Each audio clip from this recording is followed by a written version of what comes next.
Hello, a man has been arrested after a stabbing at a constituency surgery of the Conservative MP, Sir David Amess. We can get more from our political correspondent, Pete Saul, who's following the latest developments on this. And Pete, what more do we know at this stage?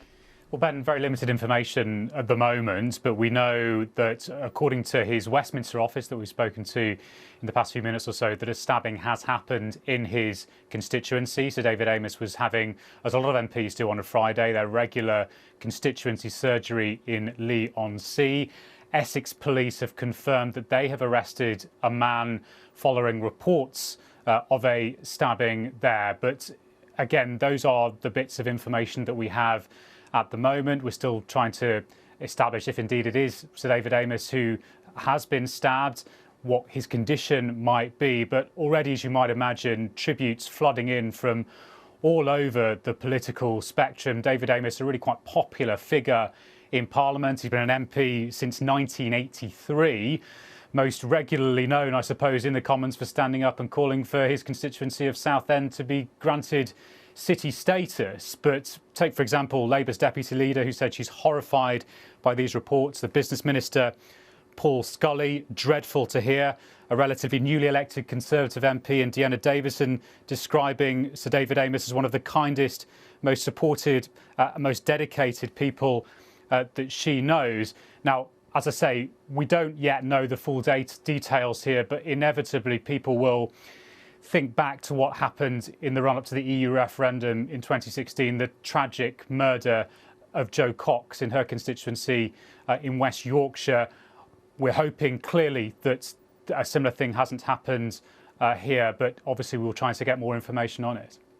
You referenced a previous situation where there was a stabbing in an MP's constituency office, and it has happened before Jo Cox as well. That back in 2010, Stephen Timms, the Labour MP, had a similar incident, and at the time it raised questions, didn't it, about the access that people need to have to their MPs, but how you balance that with keeping not just the MPs but the staff in those offices safe.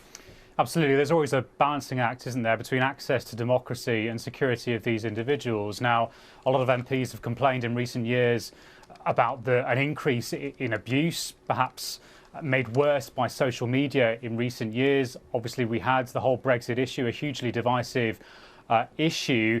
And actually, recently, a lot of MPs haven't been able to hold constituency surgeries in a normal way because of the pandemic. But clearly, they've got back to doing that in recent months, and particularly at the moment because Parliament is in recess. We've had a couple of weeks of party conferences. And so, yeah, all MPs at the moment are back in their constituencies, apart from the Cabinet, who are currently meeting in the West Country.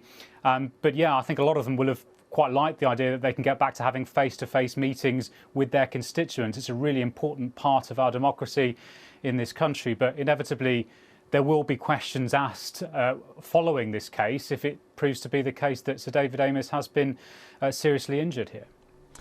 OK, Pete, for the moment, thank you.